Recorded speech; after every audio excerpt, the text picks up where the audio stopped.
सबसे पहला रूमर जो निकल के आ रहा है, ये मतलब मुझे समझ नहीं आ रहा है कि ये निकल के कहाँ से आ रहा है और ये क्यों आ रहा है all of a sudden, because Ramandeep Singh की बातें करते हैं थोड़ी सी। रमनदीप सिंह के लिए निकल के आ रहा है कि यार केकेआर ने अपेरेंटली इनको ओपन मार्केट पर छोड़ दिया है। नहीं तो ये I don't think it's a surprise. कुछ टाइम पहले भी एक खबर निकल के आई थी कि कुछ 2-3 प्लेयर्स हैं केकेआर जिनको फ्री करने का सोच रही है, उसमें से एक रमनदीप सिंह एक्चुअली में है। बट क्यों है? हाँ ये बात है, एक सीजन उनका जिसमें ट्रॉफी विनिंग कैंपेन जो था तुम लोगों का वो काफी अच्छा गया था। Next season there were rumours 2025 में कि उनको ऊपर बैटिंग करने का मन है पर नहीं मिल पा रही है for some reason. Although when he got the chance to bat up the order तब वो कुछ खास परफॉर्मेंस भी नहीं निकल पाई थी। फिर तो बाहर ही बैठ गया 2-3 मैच में टीम से। और ओवरऑल देखो तो एक 3D प्लेयर को जो कि एक्चुअली में मतलब he is a gun fielder, bowling better हो सकती है आगे जाके और इम्प्रोवाइज कर सकते हैं, बैटिंग नीचे आके एक सीजन ऑलरेडी वो दिखा चुके हैं। ऐसे 3D प्लेयर को केकेआर क्यों जाने देना चाहती है? मतलब वो बंदा एक सीजन के बेसिस पे इंडिया भी खेल गया। हाँ एक्चुअली में या अब वो गौतम गंभीर कह लो या कुछ भी कह लो, बट खेला तो है बंदा। नहीं और परफॉर्मेंस तो ठीक थी भाई उस मैच में। परफॉर्मेंस कैच वैच तो तगड़े पकड़े थे। 24 का सीजन भी मुझे ख्याल से बहुत ही इंपैक्टफुल सीजन था। उन्होंने 100 से भी कम बॉलें खेली थी पूरे सीजन में और उसके बावजूद उनका इतना नाम हुआ था बिकॉज इम्पैक्ट इतना क्रिएट करके दिया था उन्होंने। प्लस आप वैसे भी देखो तो आईपीएल में कितनी टीम्स के पास नंबर 8 पे एक ऐसा खिलाड़ी है जो कि इस टाइप का इम्पैक्ट भी क्रिएट कर सकता है। एंड इसी के चलते हुए जो रूमर आ रहा है वो ये है कि CSK and RCB are quite interested कि रमनदीप सिंह अगर आ रहे हैं मार्केट में तो हम लेने को तैयार है। I think Ramandeep Singh RCB में थोड़ा डिफिकल्ट लग रहा है मुझे। क्योंकि आप किसकी जगह एग्जैक्टली ला सकते हो उनको, किसकी जगह पे? पर्डिकल की जगह पे आएंगे। अच्छा हम ऊपर एक सबको ऊपर शिफ्ट कर दो, पटीदार नंबर 3 पर बैटिंग करेंगे कह सकते हैं। टिम डेविड और रमनदीप की जोड़ी फिनिशिंग के लिए। कुछ टाइम पहले जब हम लोग आईपीएल रूमर्स डिस्कस कर रहे थे तो किसी आरसीबी फैन ने कमेंट करा था क्या कि भाई तुम लोग को पर्टिकल से क्या प्रॉब्लम है, हर बात पे उसको क्यों निकालते रहते हो? भाई देखो एक बड़ी सिंपल सी बात है, अगर कोहली, सॉल्ट और पर्टिकल 3 लोगों की बातें हो रही है टॉप 3 में तो कौन निकलेगा सबसे पहले? हाँ भाई मतलब इसके लिए क्या मतलब मुझे क्या, अब मैं शुगर कोटिंग करूँ इस चीज के लिए? It is about improving the team. मतलब ऐसा नहीं कहा जा रहा कि Padikkal did not do what he was meant to do in the last season, but अगर आपको और इम्प्रूव करना है उस चीज को, would you rather want Padikkal to bat at number 3 और रजत पाटीदार?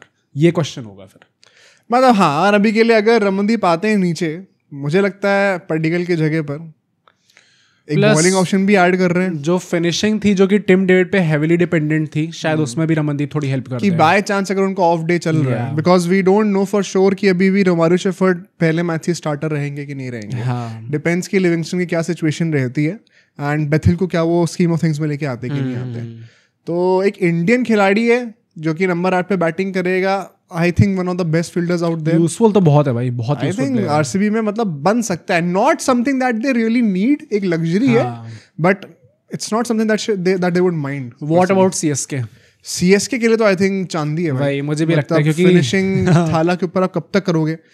थाला नंबर 10 पर बैटिंग भी कर सकते हैं अगले सीजन में, कोई बड़ी बात नहीं है। नीचे वैसे भी आते आते जो इनके थे जडेजा, अश्विन और फिर थाला आ रहे थे बैटिंग करने।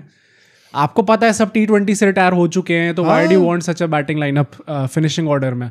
तो रमनदीप तो बहुत हेल्प कर सकते हैं उनकी। आई थिंक अगर सीएसके के पॉइंट ऑफ व्यू से ये आते भी है ना, प्लस मुझे लगता है ये भी एक बात हो जाएगी कि फिनिशिंग एकदम सॉर्ट हो गई है, एक बॉलिंग ऑप्शन एक्स्ट्रा मिल जाएगा कहीं ना कहीं। चेपॉक काफी हेल्प चेपॉक एंड परहैप्स ये भी कह सकते हो कि धोनी के ऊपर से प्रेशर फ्री अप हो रहा है if at all. Dhoni pressure लेते हैं घोड़े बेच के। हाँ वो भी बात है वैसे तो। मतलब देखो धोनी के पास वो लग्जरी होगी ना कि जब 10 बॉल पे 2 रन चाहिए तब मैं बैटिंग करने के लिए नंबर 4 पर आ जाऊँ। और जब 2 बॉल पे 15 रन चाहिए, एक्सक्यूज नहीं होगा। वैसे 15 रन तो वैसे भी नहीं बनते यार, 2 बॉल पे 10 रन चाहिए, चलो तब रमनदीप भी आ सकते हैं। तो आई थिंक काफी अच्छे से वो सिंक्रोनाइजेशन हो जाएगा। क्या नंबर देंगे हम इसको?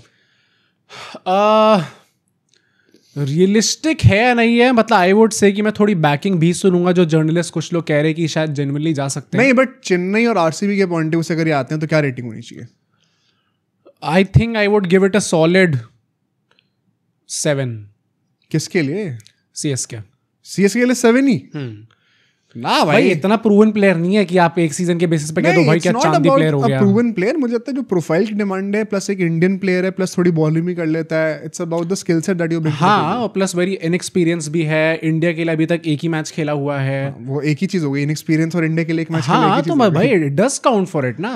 हाँ तो लास्ट सीजन अच्छा भी नहीं गया था, ठीक है, सारी चीजें काउंट करके मतलब अगर कोई एक बहुत तगड़ा प्लेयर होता तो I would give it 8-9, but Ramandeep के लिए आई डोंट थिंक इस टाइम पे मैं 7 से ऊपर दे दूंगा। और आरसीबी के लिए? आरसीबी के लिए I would give it 6। I think it's not something that they need, but आ जाए तो हाँ ठीक है, ले लेंगे। एंड केकेआर के लिए? केकेआर के लिए इट्स अ वेरी डम मूव भाई। हाँ, मतलब अगर केकेआर जाने देती है तो आई थिंक उनको 3-4 नंबर मिलने चाहिए नेगेटिव में भाई, given -3-4 just given on the basis of the fact कि यार वो बंदा परफॉर्म कर चुका आपके लिए एक सीजन ट्रॉफी विनिंग कैंपेन में, तो why would you want publicly आके बोल रहा है कि भाई मुझे तो इतने सारी टीम से 10-10 करोड़ के प्रॉमिस करते, लेकिन मैं तो इनके साथ रुका है। उसके बाद बेचारे को फिर से लात मार के निकाल दिया। केकेआर के लिए does not make sense. KKR की तो हैबिट रही है ये, तो कोई बड़ी बात नहीं है। अच्छा, एक और रूमर जो निकल के आ रहा है वो ये आ रहा है कि वेंकटेश अय्यर कह रहे हैं कि मेरे साथ तो कोई कम्युनिकेशन ही नहीं हुआ रिलीज होने का। तो आप लोग पता नहीं है कहाँ से बातें बना रहे हो कि ऑक्शन में इतना पर्स होगा केकेआर का, ये होगा वो होगा। हमसे तो कोई बात ही नहीं हुई है ऐसी। मतलब मे बी केकेआर ने ये रूमर स्प्रेड करा है just to test the waters की पब्लिक कैसे सोच रही है इस बारे में। ऑल्सो इससे इन्फ्लेट हो जाती है प्राइस। अगर आप ऑलरेडी कह रहे हो कि वेंकटेश अय्यर जाने वाले, तो शायद बाकी टीम ज़्यादा पैसे ऑफर करने को रेडी हो जाए। शायद ये एक प्लॉय हो केकेआर का। आई डू थिंक कि केकेआर सोच रही है इस टाइम पे हटाने का उनको। देखो, ये चीज हमने डिस्कस करी थी रिसेंटली कि ये टीम्स बहुत जानबूझ के चालूपंती करती हैं कि दिल go behind the back of the player and ऐसे रूमर्स लीक कर देंगे जस्ट टू टेस्ट की कितना एक पोटेंशियल हमें परचेज मिल सकता है, कि क्या हम इसको फिर ऑक्शन में जाने दें या फिर ट्रेड में हमें एक अच्छी वैल्यू मिल जाएगी। And I think Venkatesh Iyer is a hot property right now. Is he actually though? I think there is demand. अब पॉइंट ये है, मैं बस यही कहना चाहता हूँ कि देखो भाई, जब ईद आती है तो बकरे के अलावा सबको पता होता है कि वो कटने वाला है। बस वेंकटेश अय्यर के साथ वैसा ना हो भाई। ऐसा तो नहीं कि उनको पता ही ना चले कि मैं बिकने वाला हूँ। एंड मतलब in all honesty as much as KKR fans would want कि वेंकटेश अय्यर चले जाए टीम से, एक रिस्पेक्ट मेंटेन होना इंपॉर्टेंट होता है प्लेयर ऑफ फ्रैंचाइज के बीच में। कम्युनिकेट कर दो साफ-साफ। मैं ये नहीं चाहूंगा कि केकेआर ऐसा कुछ करे, तो वो मुझे बहुत अनप्रोफेशनल लगेगा। एंड ऐसा नहीं कि केकेआर ने चीज पहले नहीं करी है। सो आई होप कि वेंकी मामा जो है वो कुछ सही काम करके दिखाएंगे यहाँ पे। एक और जो रूमर आ रहा है इसी चीज से रिलेटेड वो ये है कि संगकारा जो मेंटोर के रोल के लिए उन्होंने अप्रोच करा केकेआर को अपेरेंटली। मेंटोर के रोल के लिए? हाँ, ऐसा बोल रहे हैं कि एज सून एज जब वो राजस्थान रॉयल्स वाला सीन खत्म हुआ था उसके बाद उन्होंने खुद ही आके अप्रोच करा केकेआर को कि अगर मेंटोरशिप में भी आपको चाहिए कोई तो मैं अवेलेबल हूँ। बिकॉज अगर आपने नोटिस करा होगा तो अभी से ही हैशटैग बहुत चल रहे हैं ना कि ब्रावो को सैक करो। अच्छा, ओके। केकेआर की पूरी आर्मी जो है, फैन आर्मी, वो मिलके पूरा मतलब सैक करने की तो जरूरत भी नहीं है given the fact you guys don't exactly have a bowling coach specifically now, क्योंकि भरत अरुण जा चुके हैं तो ड्वेन ब्रावो वहां पे भी काम कर सकते हैं। Correct. But would you want Sangakkara as the mentor? अब तो द्रविड़ के भी रूमर्स आ रहे हैं एंड वो नेचुरली जिस भी टीम के पास अभी कोच नहीं वहां पे द्रविड़ के रूमर आएंगे। अगर द्रविड़ और संगकारा में से कोई एक आने तो इसमें क्या रेटिंग होनी चाहिए? Who would offer more? भाई ये जेन्युइनली डिफिकल्ट है question. I think Sangakkara. Reason? यार राहुल द्रविड़ का अनफॉर्चुनेटली मुझे लगता है कि अभी वो T20 में, तो हमें संगकारा का कहाँ पता है?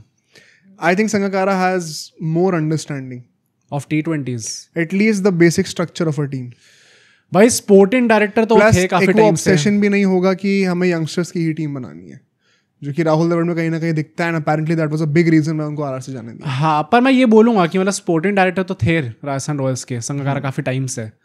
And still time and time again को भाई इतना ग्राउंड लेवल की पावर थोड़ी मिलती है। बिल्कुल भी सही नहीं होगा। वो तो ऑपरेशंस को ओवरसी कर रहे हैं ना नीचे, तो फिर कोच की मर्जी चलेगी और कैप्टन की मर्जी चलेगी उनको क्या खिलाना कह सकते हैं। हाँ, प्रॉब्ली संगकारा शायद। Plus as a mentor you are not, मतलब आप ऑब्लाइज नहीं हो कि आपको कोई बहुत बड़ा इन्फ्लुएंस डालना ही डालना है टीम के स्ट्रैटेजी के ऊपर। वो तो गंभीर कर रहे थे, ब्रावो ने भी पता नहीं कितना करा है। हाँ, रील्स बनवाने में बहुत मेहनत करी उन्होंने फॉर श्योर, बट रील्स के अलावा आई डोंट नो कितना उन्होंने मेहनत करी यहाँ पे। तो I would actually rate Sangakkara अगर आते हैं in comparison to Rahul Dravid. Sangakkara को मैं 7 दूंगा, Dravid would be 4 below average. I sadly feel कि अभी द्रविड़ जी को आई वुड गिव द्रविड़ 5। मैं ये भी देख रहा हूँ ना कि केकेआर में अभी कौन है टीम के अंदर एंड मार्केट में क्या क्या अवेलेबल ऑप्शंस हैं, उसके बेसिस पे I would give Dravid 5। Sangakkara I am not sure, मुझे एग्जैक्टली पता नहीं है क्या वो टेबल पे लेके आएंगे, तो आई वुड गिव हिम 6। पर मैं 10 on 10 उस हर बंदे को देता हूं जो सब्सक्राइब करता है। बिल्कुल मिलना चाहिए सारे सब्सक्राइबर्स को 10 on 10। तो अगर आपको भी 10 on 10 चाहिए तो अपना नाम कमेंट में करके बताइए और साथ साथ सब्सक्राइब भी जरूर कर दीजिएगा।